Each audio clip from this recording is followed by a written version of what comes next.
오늘 저희가 성령 강림주일로 예배로 이제 드리고 있습니다. 그래서 사도행전 2장에 성령께서 임재하신 이후 이 땅에 여전히 성령께서 우리와 함께하고 계십니다. 그러나 이 혼탁한 세상에 아직도 하나님께서 보내신 성령이 아닌 다른 영을 따르는 이들이 많이 있습니다.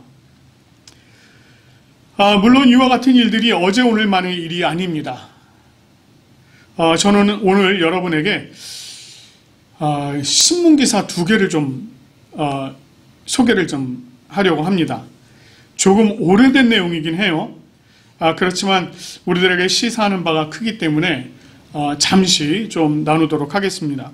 우선 2007년 3월 6일 미국의 ABC 뉴스의 기사입니다. 자신이 세상에 나타난 두 번째 예수라고 주장하는 남자에 대한 보도가 있었어요. 그 내용의 일부만 잠시 소개를 하겠습니다. 내용이 이렇습니다. 마이애미 비치의 문신 시술소에 사람들이 바글거렸다. 모두 몸에 666을 새기러 온 사람들로 다 즐거운 표정이다. 이들은 스스로를 매우 독실한 크리스천이라고 부른다. 일반적인 크리스천과 다른 것이 있다면 이들은 현존하는 예수를 섬긴다는 것이다. 이들의 예수는 휴스턴 교회 지역에 사는 한 남자로 본명은 퓨에르토 리칸이다. 그러나 추종자들은 이 남자를 호세 드 지저스라고 부른다. 호세 드 지저스는 적그리스도의 개념에 대해 새로운 해석을 제시했다. 그의 주장에 따르면 적그리스도는 가짜 그리스도가 아니라 그리스도의 새로운 현현을 의미한다.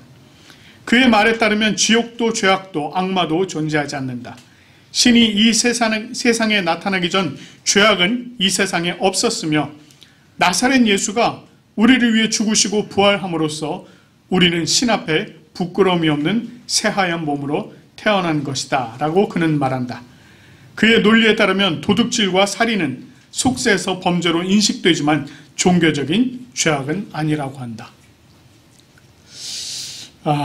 희한하죠? 하나 더 하겠습니다. 이번에는 2007년 12월 25일자 연합뉴스 기사입니다. 우리 한국 연합뉴스 기사예요. 오래됐습니다만 제목이 이렇습니다. 부산입니다. 부산 사찰서 대규모 성탄법회 봉행. 부산의 한 사찰에서 25일 성탄절을 맞아 아기 예수 탄생을 축하하는 대규모 법회가 열려 관심을 모았다.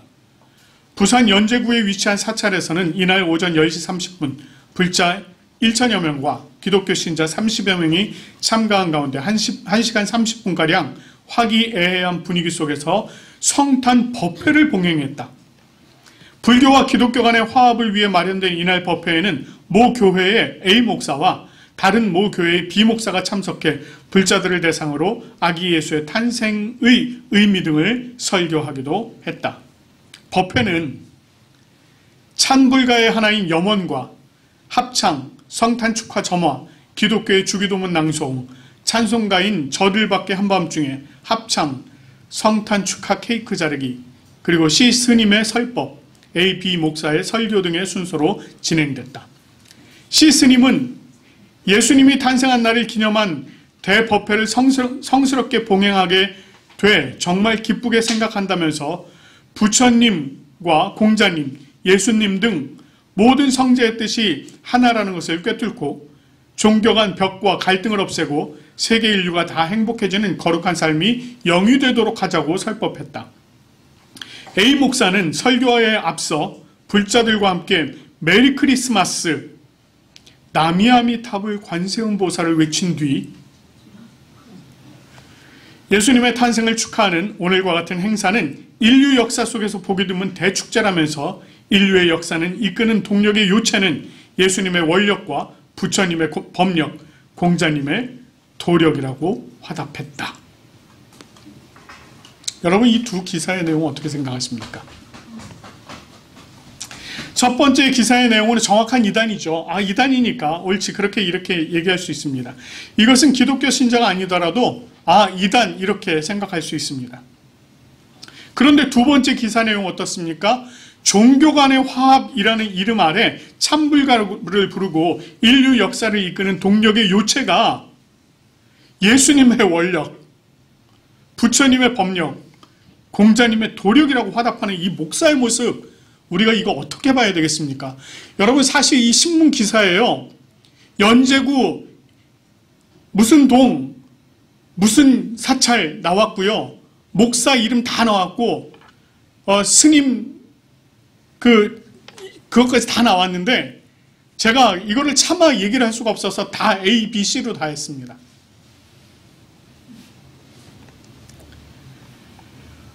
오늘 우리가 읽은 본문 1절에서는요, 다음과 같이 얘기하고 있습니다. 사랑하는 자들아, 영을 다 믿지 말고 오직 영들이 하나님께 속하였나 분별하라. 많은 거짓 선지자가 세상에 나왔습니다. 사도 요한은 교회를 향해서 거짓 선지자들에 대한 경각심을 갖도록 이 서신서를 기록했어요. 오늘 본문도 영들을 분별할 것을, 그리고 그 선지자들을, 거짓 선지자들을 주의하라고 경고하고 있는 것입니다. 당시 교회 지도자들 가운데요, 헬라의 영지주의적 사고를 가지고 거짓 증거하는 자들이 많이 있었어요. 그들 중에서는 특별히 이런 자들이 있었습니다. 예수 그리스도의 가현설을 가르치는 자들이 있었어요. 가현설이라고 하는 것은 예수 그리스도께서 이 세상에 오실 때에 실제로 육체를 입고 세상에 온 게 아니라는 거예요. 영적인 존재인 거룩한 존재가 죄악투성이인 인간의, 추악한 인간의 몸을 입고 이 세상에 올 수가 없다는 것입니다. 그래서 예수님께서 이 세상에 오실 때에 영으로 오셨는데 다만 사람들이 볼 수 있게끔 육체를 입은 것처럼 보이게 그렇게 오셨다. 이게 가현설이에요. 그들의 주장대로라면 예수 그리스도께서 동정녀의 몸을 통해서 이 세상에 오셨다라고 하는 것, 오실 것이라고 하는 선지자들의 예언, 오셨다라고 하는 사실, 그리고 그가 고난받으실 것과 십자가에서 죽으실 것에 대한 예언, 그리고 그가 부활하실 것에 대한 모든 예언들 뿐만 아니라 그분께서 행하셨던 모든 일들이 사실상 다 의미가 없어지는 것입니다.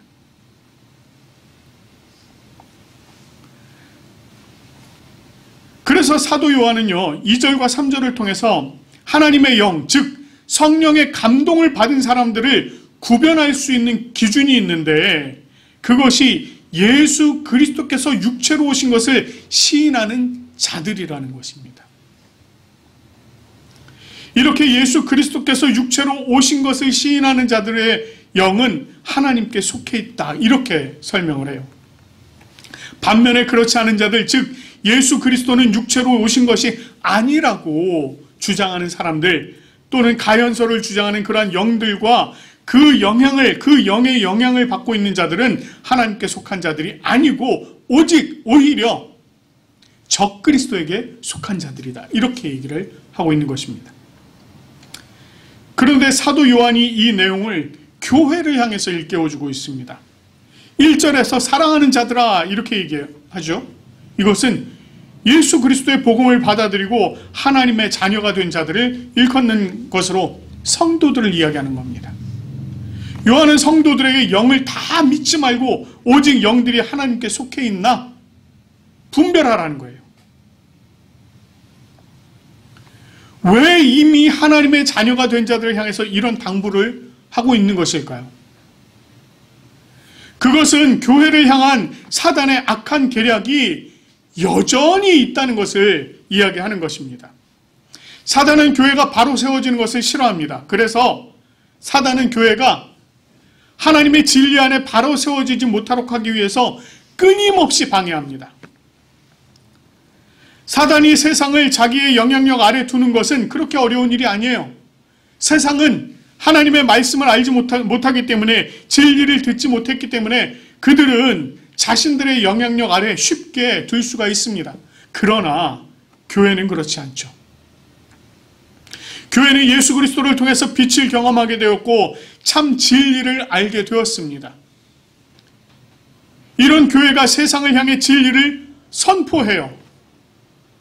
이 세상을 향해서 예수 그리스도를 통해서 하나님의 자녀가 되며 참 생명을 얻음을 전합니다.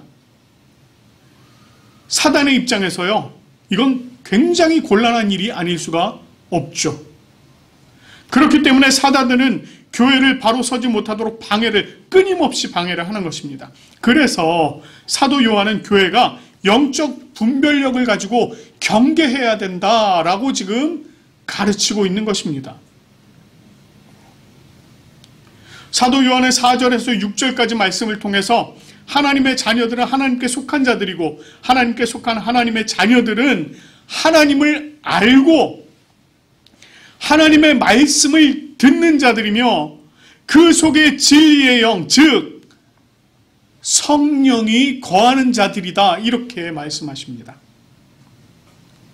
그런 하나님의 자녀들은 그들의 안에 계신 세상에 있는 이보다 크신 성부, 성자, 성령, 성삼위 하나님으로 적 그리스도를 이긴 자들이다 라고 이야기하는 것입니다.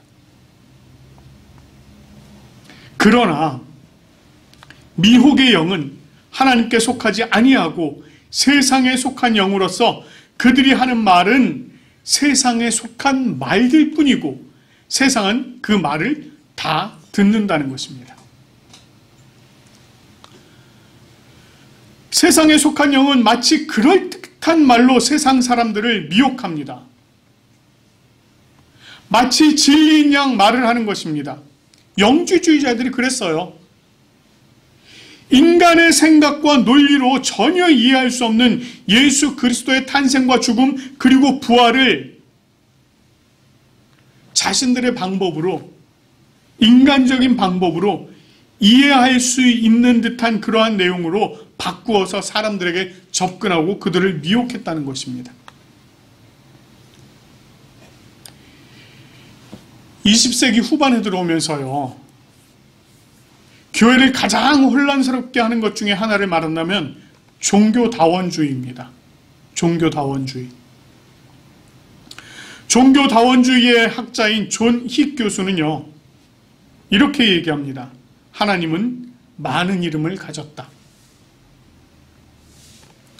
그의 주장에 따르면 우주적 실체는 한 분이지만 그 이름은 문화권마다 달라서 서로 다른 명칭을 가지고 있고 그에 따라서 언어 구조가 상이한 하나님의 이름을 만들어냈다라고 주장을 합니다. 그래서 헬라인들은 하나님을 로고스라고 하고 유대인들은 야훼나 엘로힘이라고 하고 고대 인도인들은 아트만, 달마라고 하고 중국인들은 도, 천리, 천명이라고 하고 아랍인들은 알라라고 하고 한국인들은 하늘님이라고 불렀을 뿐 모두 동일한 신이다 라고 하는 이명 동신설, 다시 말해서 이름만 다를 뿐 한 분, 그 신 한 분만을 모시고 있다는 것입니다. 그렇기 때문에 각 종교는 각각의 구원의 길이 있는데 그 구원은 하나로 통하기 때문에 개방성과 존경심을 가지고 존중하고 받아들여야 된다라고 말하면서 수억, 수천만 명 또는 수백만 명의 경건한 신도를 지닌 종교들은 모두 참 종교이기 때문에 특정 종교가 시공간을 초월한 영원불멸하는 진리체계를 독점할 수 없고 특정 종교의 가치 규범을 가지고 타 종교를 판단할 수 없다라고 주장합니다. 더 나아가서 기독교가 다른 종교보다 우월하다고 할 수 없는 것은 기독교가 제시하지 못하는 구원을 이슬람, 불교, 힌두교가 제공하고 있기 때문이며 그러므로 자기가 귀의하는 종교에 헌신하면서도 종교 간의 대화와 협동을 모색하고 평화를 유지해야 한다라고 얘기합니다. 여러분 어떻게 생각하십니까?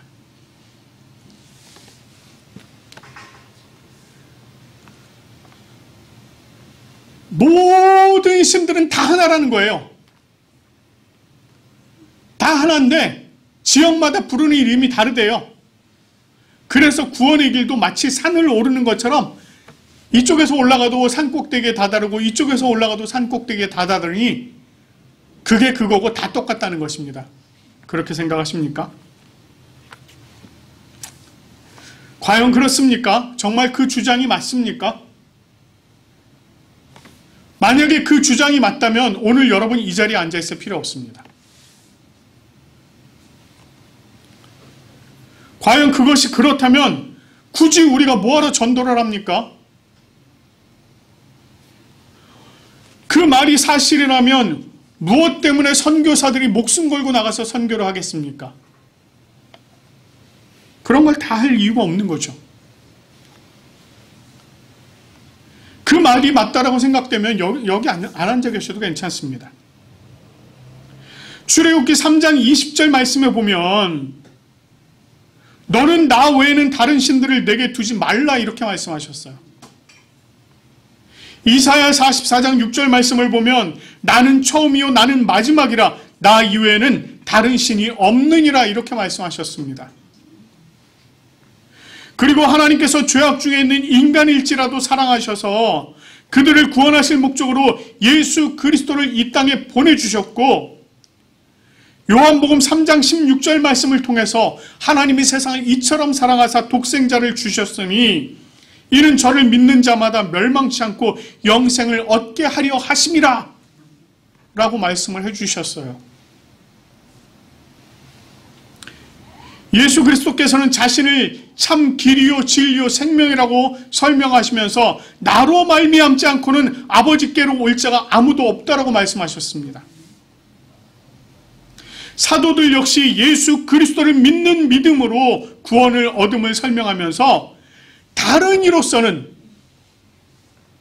구원을 얻을 수 없나니 천하 인간에게 구원을 얻을 만한 다른 이름을 우리에게 주신 일이 없다라고 얘기했습니다. 이 사도들이 활동하던 이 시기에 그리스, 로마의 신화가 얼마나 대단했던 시기입니까? 그 가운데서 이렇게 얘기를 하고 있는 거예요. 구원받을 이름 단 한 분 예수 그리스도밖에 없다는 것입니다. 사도행전 4장 12절 말씀을 통해서 그렇게 말씀을 해주셨죠. 구원받을 다른 이름을 주신 바가 없다고 하셨습니다. 사도 바울은 디모데전서 2장 5절 말씀을 통해서 하나님은 한 분이시요 하나님과 사람 사이의 중보자도 한 분이시니 곧 사람이신 그리스도 예수시라 이렇게 아주 확실하게 증거하고 있습니다. 그럼에도 불구하고 이렇게 증거된 성경의 말씀들을 곡해하고 종교 간의 화합을 꾀한다는 명목 아래서 종교다원주의적인 발언을 일삼으면서 그것이 참된 진리인 양 행동하는 미혹의 영에 속한 그런 자들이 있더라는 것입니다.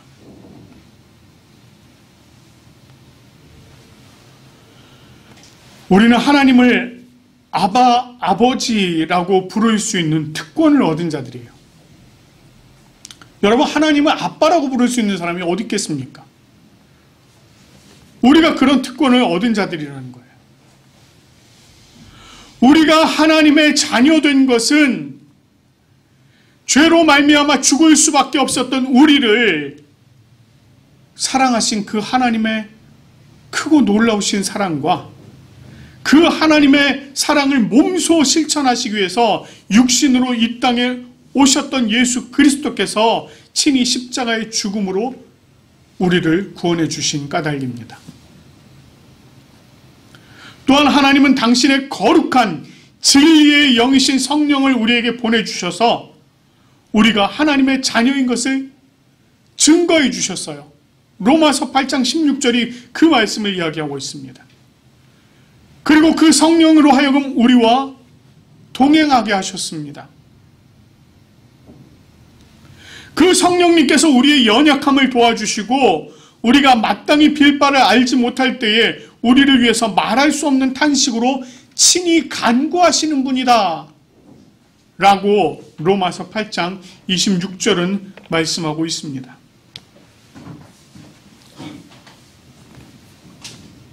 우리는